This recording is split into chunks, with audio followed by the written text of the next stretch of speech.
know what they say, if it weren't for double standards, the legacy media wouldn't have any standards at all. Everyone saw this absolute meltdown this weekend when Trump said the word bloodbath. They pounced on the idea that they could possibly tie this to some sort of violent rhetoric, even though that's not what he was talking about at all. The Biden administration, the campaign account, they selected a section of this clip and posted this.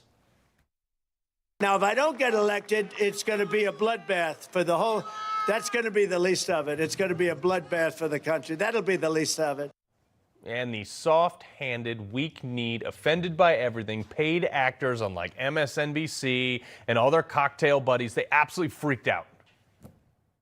These idiots on Twitter, these idiots on cable news, these idiots on Sunday shows going, well, presidents, you know, he was talking only about the auto industry, and this is one more. It's just bull.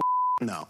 This is exactly who Donald Trump is. We saw him call on his supporters to storm the Capitol 4 years ago, and he's doubling down, promoting violence this time around. What I heard was a continuation of the same rhetoric, the same endorsement of political violence that we've seen from Donald Trump for years. We just have to win this election because he's even predicting a bloodbath. What does that mean? He's going to exact a bloodbath?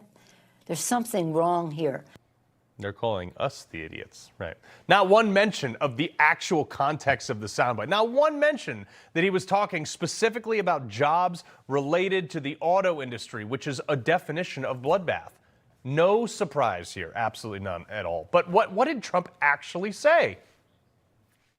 Let me tell you something to China. If you're listening, President Xi, and you and I are friends, but he understands the way I deal, those big monster car manufacturing plants that you're building in Mexico right now, and you think you're going to get that, you're going to not hire Americans, and you're going to sell the cars to us. No, we're going to put a 100% tariff on every single car that comes across the line, and you're not going to be able to sell those cars. If I get elected, now, if I don't get elected, it's going to be a bloodbath for the whole.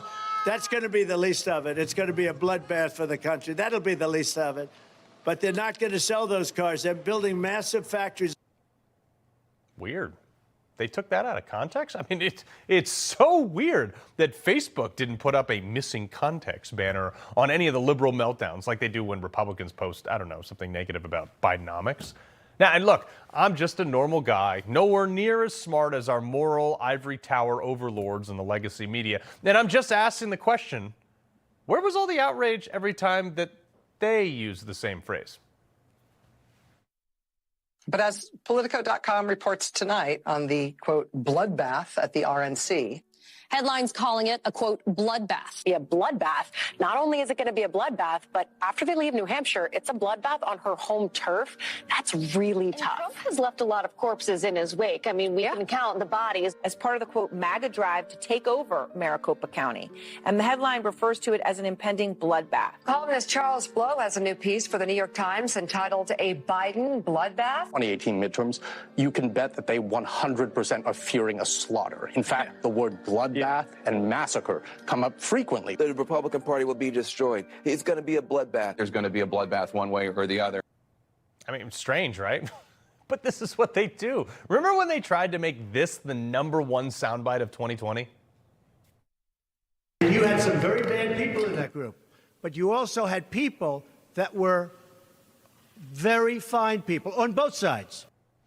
And then Joe Biden came out and pretended that that was the sole reason he was running.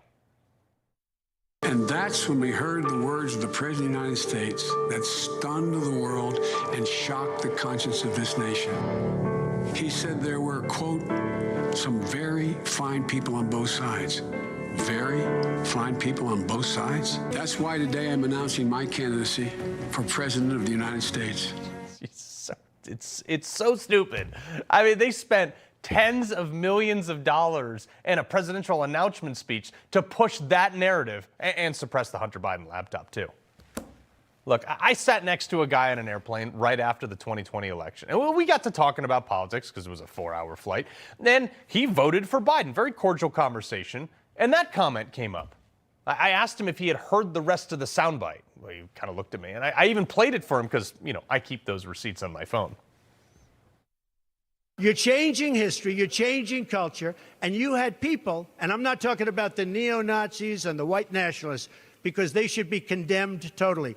Yeah, they never played that part, though. I mean, this guy was shocked. He honestly had never, and this is like, he had never heard the rest of that comment because the media didn't play it. This is the exact same thing as what they did this weekend. They were perfectly okay, and I say they, the legacy media, lying to the American people. I mean, and guys like the one I sat next to, given my conversation with him, he seemed way above average intelligence. But guys like that based a significant portion of their vote on the non-fact or whatever else the media peddled. That's election interference, or at least it should be. But this is par for the course. The bloodbath comment, January 6th, whatever. I know that everyone here will soon be marching over to the Capitol building to peacefully and patriotically make your voices heard.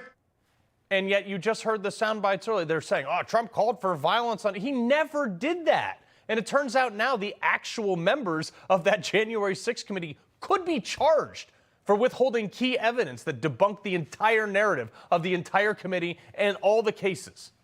And they suppressed it. The January 6th committee even deleted key depositions after the fact.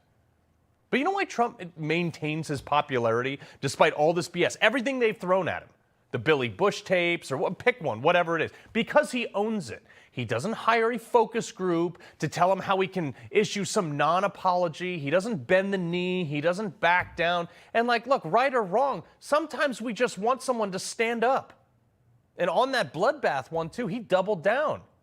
And the media, like on cue, absolutely lost it again.